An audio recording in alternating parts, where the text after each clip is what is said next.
Alors, quelques points de repère pour bien comprendre. Le Liban, c'est un petit pays, à peine plus grand que la Corse, peuplé de 4 millions d'habitants, 70% de musulmans, 30% de chrétiens. Pays prospère, mais qui s'est trouvé au cœur des enjeux régionaux et ravagé par une guerre civile de 15 ans jusqu'en 1990. Depuis ces années, il est placé de fait sous la tutelle de fer de la Syrie voisine, qui aujourd'hui encore entretient 14 000 soldats sur place. Rafik Hariri, qui a été l'homme de la reconstruction, on l'a entendu, s'opposait justement à cette mainmise. Voilà pourquoi, même si elle se défend de toute implication, même si une revendication a été signalée, la Syrie est ce soir montrée du doigt. Jean-Marc Ilouz, Christian Autain.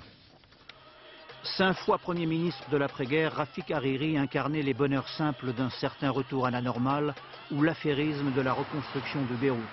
Mais pour tous les Libanais, chez eux comme à l'étranger, il avait su devenir un symbole.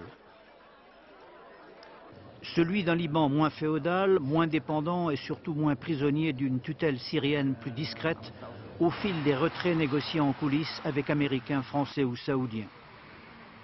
En septembre 2004 à l'ONU, Français et Américains faisaient voter ensemble une résolution sur le Liban demandant implicitement le retrait définitif des 14 000 soldats syriens encore au Liban en vue d'élections libres en 2005, du jamais vu. Ce qui est visé, c'est probablement le processus démocratique et le processus politique qui doit être engagé dans ce pays.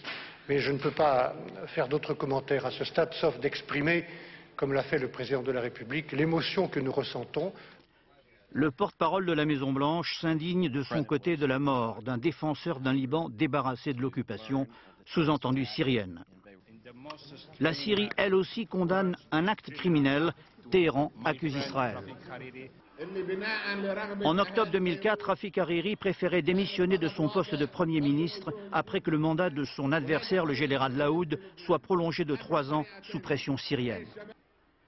Manifestement, les amitiés solides que Rafik Hariri gardait à Paris comme à Washington n'étaient pas du goût de ses ennemis. Quels que soient les auteurs de l'attentat, le problème Hariri est aujourd'hui réglé.